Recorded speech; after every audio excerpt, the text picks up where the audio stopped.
Hey everybody, how's it going? Meine Damen und Herren, ladles and spatulas. Happy Tuesday, April 28th, 2026. Fojin, singing cowboy, signing on. As always, I added a new song. Just got my guitar here.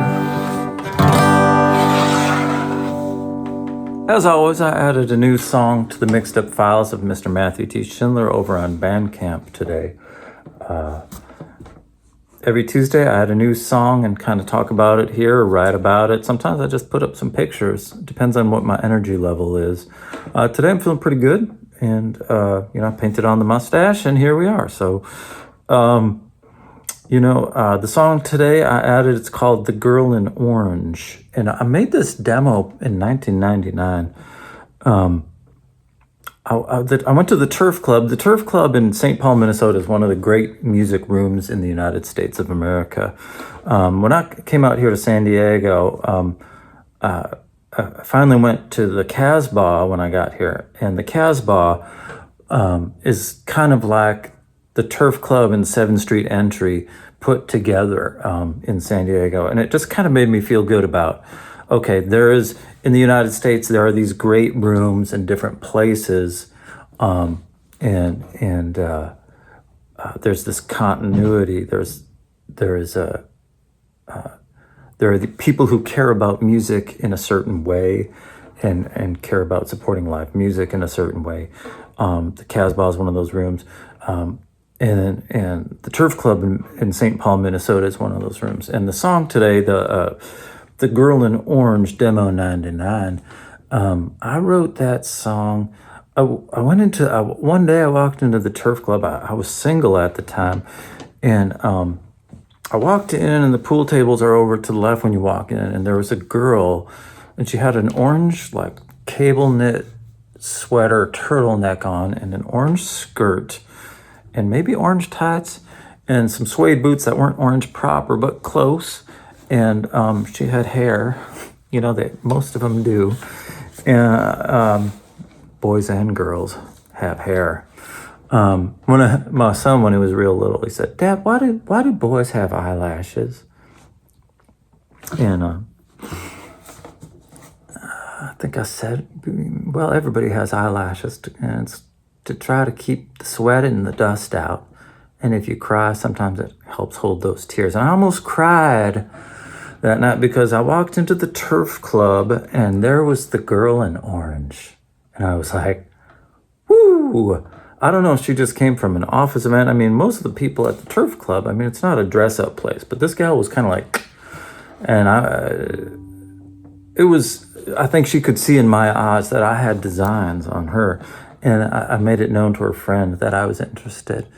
And her friend said, the answer is no. And I could have gone about it better. I was just flustered. Sometimes when you're attracted to somebody, you're flustered. And if you're attracted to somebody, they generally know it. You can try to hide it, but they generally know it. And she knew it, and she was like, no, she shut me down. So my solution at that time, this is 1999, my solution was, well, maybe if I write a song about her, I can win her heart. Unfortunately, so I started the idea in 1999, but I didn't put the album out with the song until 2021. And I just got an email from my old record distributor, and they said, hey, it's the 5-year anniversary of my first foray into fireworks and how I failed. You should toot your own horn a little bit and tell people about it. So I'm doing that now. It was April 20th, 2021. But if you think about it, 1999, I came up with the idea. 2021, I put the record out. I kind of just blew my chances with The Girl in Orange. But today I'm going back to that original demo because as I often say, I kind of fell in love with it. And like that kernel, that's how stubborn I am. I'm like, I got to finish that song. I got to do this for The Girl in Orange.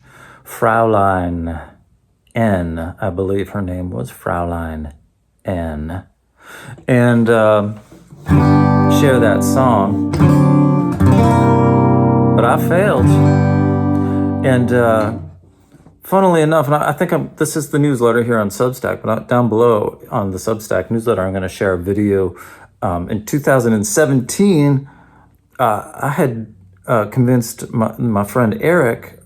We were up at the cabin up in northern Wisconsin. I said, "Hey, will you come out here and take some videos of me shooting spark bottle rockets off the pier so I can make an album cover out of that?" So it was still another 4 years after the album cover shoot that it took me to release the record. All of this to say I'm a very slow person. I'm a creature of habit. I go through phases. We're all creatures of habit. Like right now, my phases, I gotta have my French press that I pull out of the fridge in the morning. I make it at night. I pull it out of the fridge in the morning and I have a protein bar. That's my thing right now. And there have been times in my life where I didn't own a French press, where I didn't have, I didn't know protein bars existed, but that's my reality now. So I wanted to go back and talk about too how, when you're sharing things online now, people are like, oh, AI is gonna get trained on your stuff. And I remember back, everybody's saying, oh, you got to learn AI and you got to make your career AI proof and all that. I remember in 1989, I was in college, I was at the university, and everybody was like, hey, there's this new technology. Everybody needs to learn how to use a PC, how to use a computer. And so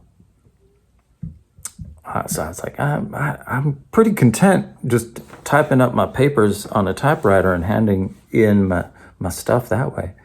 But they're like, there's free classes and you can learn how to do it. And so I went to the free class, and the first thing they did, they're like, all right, so double click on the, MS Word or whatever, and it pops up a window. And they're like, okay, now go into this corner and shrink the window down small.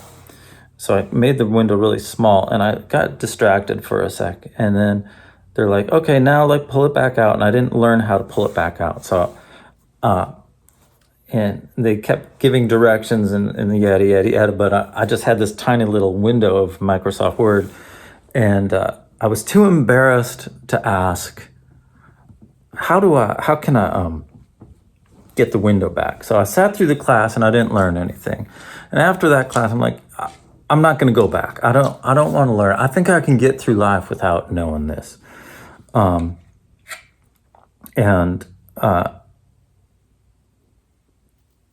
As it turns out, I'm glad I persevered, because otherwise I wouldn't be able to do this newsletter right now if I had sworn off computers. But there, I understand the human urge to not want to engage with computers. I mean, I'm probably getting 6-7 emails right now, and that's just going to take up my time. And this is also an email, and there's just so much noise. What are we supposed to do? How are we supposed to live? But anyway, so fast forward, I learned how to use computers. Fast forward 5 years, and I'm in Minneapolis, Minnesota, and I'm teaching classes on computers. I'm teaching people how to use computers. Yeah, I got a job at Kinko's. I got a job at Kinko's because I wanted to start a band, and that's where all the band guys worked. And it was like 2 doors down from the Uptown Bar.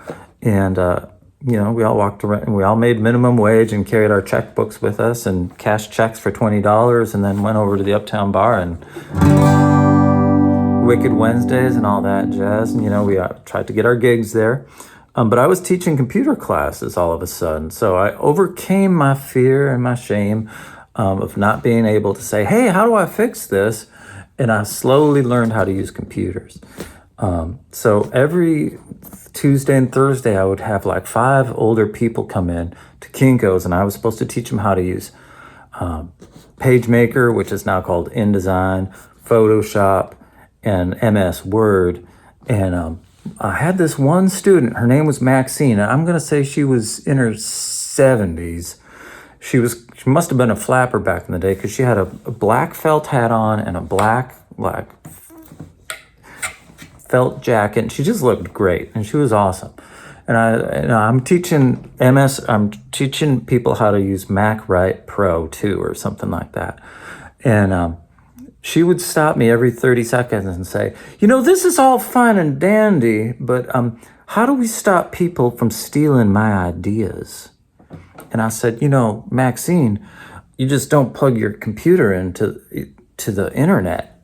And even the internet was kind of new at that time. I just said, you know, this is just plugged into an electric outlet. Nobody's going to steal your ideas. But now, you go and play a song on the internet that's not released. Hey, man, they might be training on you. They might be stealing your ideas. And I think the fear at the end of the day, the fear of all this is that we're just information. We're all part of the noise, and all of this information is noise. I don't think that's true, but yeah, and so I never did get the girl in orange. Another thing that comes to mind too is I read somewhere the Brothers Grimm were asked to write the first German dictionary, and at the time they said, you know, they were reluctant to do that because they said, you know, then you're just going to take this thing, which is the spirit of the language, and you're going to just turn it into information, and somehow that can kind of, once you codify, once you make up all these rules, then this thing, which is a spirit, a language, is the spirit, you're turning it into information. And I think eventually they did get going on that dictionary, although the Duden became the big one. And the Grimms had other stuff on their plate. But this video is getting pretty long, so I should try to get out of here. But I think that, and I wrote somewhere, like, when a language dies, it's called a dead language. And the spirit of that, when the language is not spoken by people who have who use that language to communicate their emotions and that sort of thing, then it's called a dead language. And the God of that language dies, and that is sad. But the girl in orange, she's out there somewhere. I don't know, maybe someday, but for right now, I'm just going to say hugs, kisses, etc. Thanks for paying attention. Thanks for listening every once in a while. And I hope you like this demo. Like I said, it's a four-track cassette demo from 1999. It's the sound quality is janky as always. I think I used a drum machine, but I also, when I did one of the vocal takes, I just played a ride cymbal the whole time because I wanted it to sound like there were some drums on it. So it was just me having fun, trying to get an idea down. And now I'm sharing it with you on some 27 years after the fact. I continue to be mystified by time. I remain your humble servant. Hugs, kisses, etc. Faux Gene signing off. Have a great day. She is the one I'm thinking of. Let me tell you about the girl I love. She is the one I'm thinking of. Let me tell you about the girl I love. She is the one I'm thinking of. Let me tell you about the girl I love. She is the one I'm thinking of. Let me tell you about the girl I love. She is the one I'm thinking of.